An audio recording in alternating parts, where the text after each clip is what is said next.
Hey y'all, so this is a continuance of, you know, don't stop believing in them just because they don't believe in themselves. Someone has said to me, well, Mo, what about if you reached out to someone genuinely and they basically reject you and now you feel stupid and a little bit dysfunctional? What I want to say to you is nothing's wrong with you. The problem is everything's right about you and everything's right with you. And they are not used to any of that. They are used to the dysfunction. So, even though you may feel like you wasted your time or you regret it, don't regret any of those things. Because what we do in light and love. How they receive it, we cannot be responsible for. And even how they mistreat us or misunderstand us or don't know how to handle us or communicate with us or whatever the dysfunctionalism is, that is still not our problem. That is their personal problem. That's their personal battle and their personal struggles. And we cannot hold ourselves hostage for loving people. We can't. We can't hold ourselves accountable for loving people. We can hold ourselves accountable for staying in dysfunctionalism. Yes. But for love, which is stronger than death,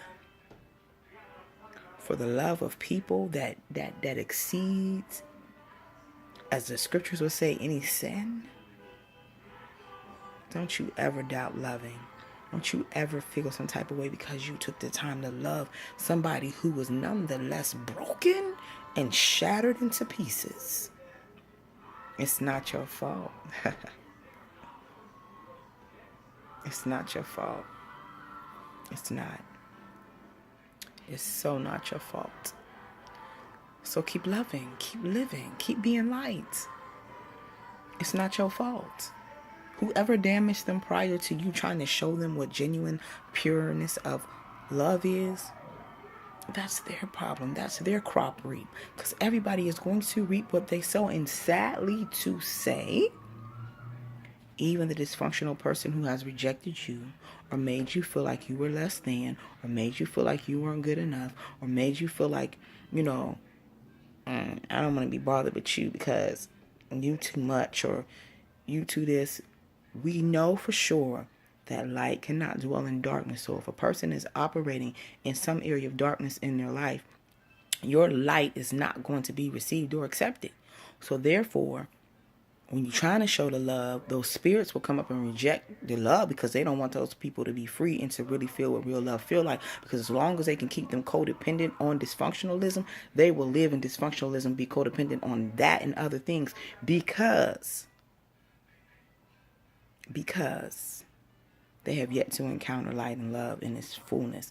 So, pick your head up, baby. Pick your head up, king. Pick your head up, queen. Pick your head up, emperor. Pick your head up, empress. Because you are fearfully and wonderfully created to be exactly who you are. And I can say personally, being light and love is hard. I've cried a many tear. I cried some today. It's okay. Love don't feel good all the time, loving people, because people don't know how to love us back. And that's the hardest part. Sometimes it's so lonely. It is. But it gets better. And your reward should be in touching a life and making someone else smile and trusting that people are going to be sent into your life to reciprocate and to do the same. So don't give up. Don't give up. Sometimes we love people who don't even love themselves. We believe in people who don't have an ounce of mustard seed type faith to believe in their own self. Sometimes we push people who won't even get up out of bed to push themselves. Are we wrong for love? No. It's the purest form. And what people still don't realize, and I say this all the time, is that love is a lifestyle. It's not a feeling. That's why I tell you all the time my definition of love and being in love. I don't want nobody in love with me. Don't be in love with me. because that means you can fall out of loving me by any excuse, by the next bribe, by the next situation, circumstance, or with some more dysfunctionalism. I don't know. But if you love me, that's unconditional. That's that love that says, boo, you get on my last nerve, and I ain't about to talk to you for 2, 3, 4 weeks. But when we come back together, I love you. In the midst of our 4-week sabbatical, if you need me, for real, I'm there. That's a love that beyond time. That's a love that if I don't see you in 5, 10, 15, 20 years, when we link back up by way of heart, love, light, and spirits, the love is like we never left. Sometimes we meet people who are kindred souls, who are just like that. And maybe we knew them in another life, or maybe we didn't. Maybe we even tried to save them then, or heal them then, or love on them then, and they didn't. And this is a do-over. But wherever it is, know that you do it by a higher power and by a greater force than what they are facing, what they are in, what they choose to stay a part of. You have to be that love and light. And we have to pray that those people don't get lost by the wayside and lose their very life before they can experience the trueness and genuineness of love and light. So, to you who asked me that, you're okay. To those who are afraid to ask or even know the answer to that question, you are okay for loving them. It's okay. Just don't allow their dysfunction to become your dysfunction. Don't allow them to make you feel like you're less than.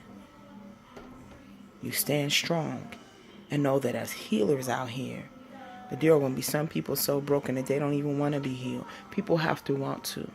It's like people have to want to get off drugs. People have to want to change their attitudes for the better, and how some people have to want to stop being rude and arrogant and ignorant and whatever it is, whatever the dysfunctionalism is, you have to want to not function in that dysfunction. And sometimes people don't know how because they don't know another way. But when you have been that light and love and the given it, they have no more excuse. They're just choosing to stay in dysfunctionalism. And you are A-okay for loving them. Don't you regret or feel bad for loving them. You show them something they might not otherwise ever know in this lifetime. Keep loving. Keep being light. And keep living on purpose. I love y'all. Praying for you, praying for me, praying for them. Once again, y'all know who it is.